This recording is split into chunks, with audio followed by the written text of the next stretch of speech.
जी, तो ये है third angle is less than है sum of the two equal angles. तो जो टू इक्वल एंगल्स हैं वो है एक्स और एक्स, और उनका सम हो जाएगा 2x।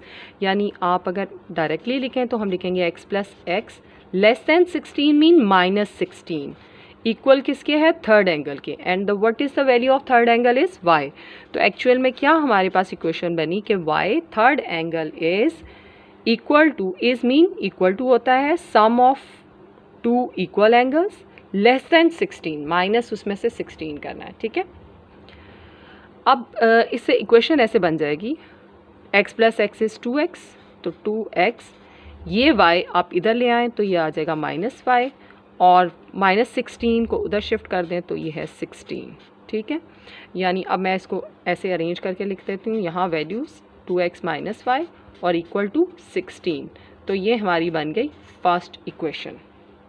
अब देखें इसकी नेक्स्ट, उन्होंने कहा है कि find the 3 angles of the triangles, और कोई कंडीशन नहीं है, लेकिन एक कंडीशन आप सबको मालूम है कि इन जनरल जो sum of the angles in a triangles होते हैं वो 180 डिग्री के इक्वल होते हैं। तो अब जो दूसरा रिलेशंस एंगल्स के दरमियान वो आप जानते हैं, वो हम अप्लाई करेंगे यहाँ पर, वो है according to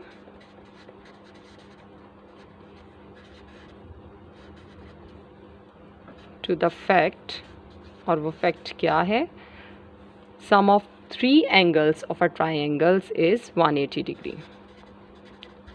Sum of 3 angles of a triangle is 180 degree. Means x plus x, ये दो equal angles, और थर्ड एंगल y, इन तीनों का सम 180 डिग्री के इक्वल होगा। x plus x mean 2x plus y is 180 degree. तो ऐसे हमारी ये बन गई सेकेंड इक्वेशन। ठीक है, अब दोनों इक्वेशंस बन गई हैं, आगे आप इसको खुद ही सॉल्व कर लेंगे। ठीक है, अब है बॉयज़ क्वेश्चन नंबर 5। तो क्वेश्चन नंबर 5 ये है, आप बुक से रीडिंग कर सकते हैं उसकी। One acute angle of a right triangle is 12 degree more than twice the other acute angles. Find the acute angles of the right triangle. तो राइट ट्राइंगल की बात हो रही है, तो यहाँ पर हम राइट एंगल ट्राइंगल ड्रॉ कर लेते हैं। अब आप जानते हैं कि इन अ राइट एंगल ट्राइंगल एक एंगल जो होता है वो 90 डिग्री का होता है, बाकी जो दो एंगल्स होते हैं वो होते हैं एक्यूट एंगल्स। तो इन्हीं एक्यूट एंगल्स की वैल्यूज़ को हमने फाइंड आउट करना है कि वो किसके इक्वल होंगी। ठीक है, तो एक एक्यूट एंगल की वैल्यू को हम लेट कर लेते हैं y, and the other acute angle value is y, एक x और एक y। तो let one acute angle value is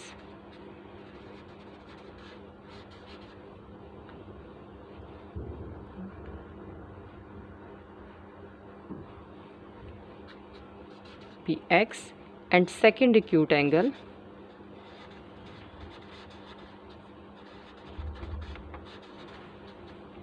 y। ठीक है, अब देखते हैं अकॉर्डिंग टू द स्टेटमेंट क्या होता है। तो देन अकॉर्डिंग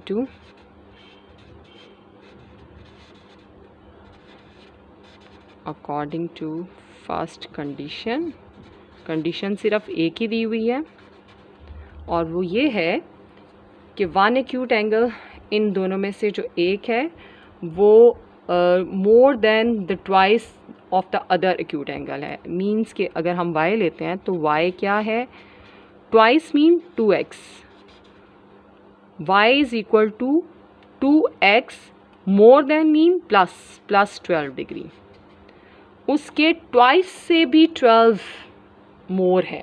ठीक है, तो one acute angle is twice of the other plus 12 degree, यानी मोर है। तो ये हमारे पास इक्वेशन बन गई। इसको y को इधर ले आते हैं तो 2x माइनस वाई, और 12 को इधर ले जाएंगे तो -12। ये हमारे पास फर्स्ट इक्वेशन आ गई। अब जो सेकंड इक्वेशन है वो आपने ख़ुद देखनी है कि क्या, क्योंकि कंडीशन कोई नहीं है। अब जब राइट एंगल ट्रायंगल में एक एंगल तो हो गया 90 डिग्री, बाकी दोनों एक्यूट एंगल होते हैं और उनका सम भी 90 डिग्री के इक्वल होता है, तभी तो तीनों एंगल्स का सम बनेगा 180 डिग्री।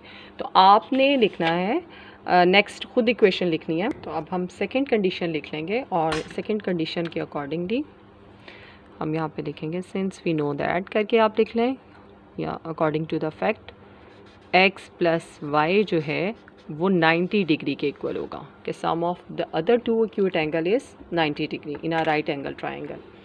तो ये हमारे पास दो इक्वेशंस बन गई। तो इन इक्वेशंस को भी आपने ऐसे ही सॉल्व कर लेना है बाय यूजिंग इन्वर्जन मेथड और by using Cramer's rule. Clear हो गया। अब हम देखेंगे इसका question number 6। Boys question number 6 है, two cars that are 600 kilometre apart are moving towards each other. Two cars हैं, ठीक है, टू कार्स, वन कार और सेकंड कार।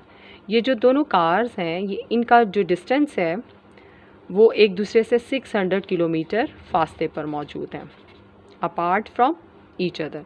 मूविंग टूवर्ड्स एक दूसरे की तरफ बढ़ रही हैं, ये कार इसकी इधर बढ़ रही है और ये कार इस तरफ बढ़ रही है, ठीक है।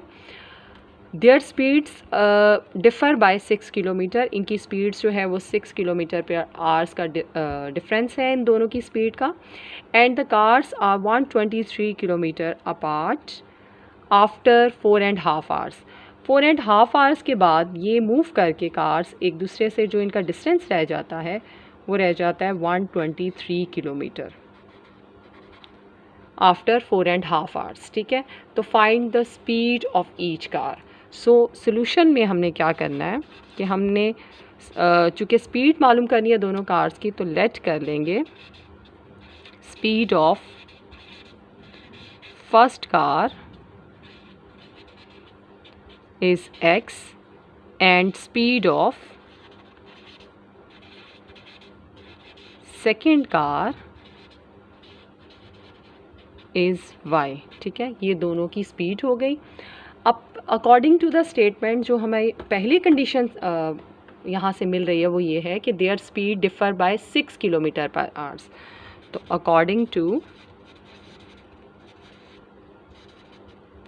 फर्स्ट कंडीशन इन दोनों की स्पीड का डिफरेंस यानी x minus y is equal to 6 kilometre per hour. तो ये हमारे पास फर्स्ट इक्वेशन बन गई। अब सेकंड हमारे पास जो कंडीशन गिवन है वो ये है कि ये दोनों कार्स मूव कर रही हैं एक दूसरे की तरफ और 123 किलोमीटर अपार्ट, जब उनके दरमियान दोनों कार्स के दरमियान 123 किलोमीटर का डिस्टेंस रह जाता है आफ्टर 4.5 आवर्स, तो इनकी स्पीड मालूम करें, ठीक है। तो then according to second condition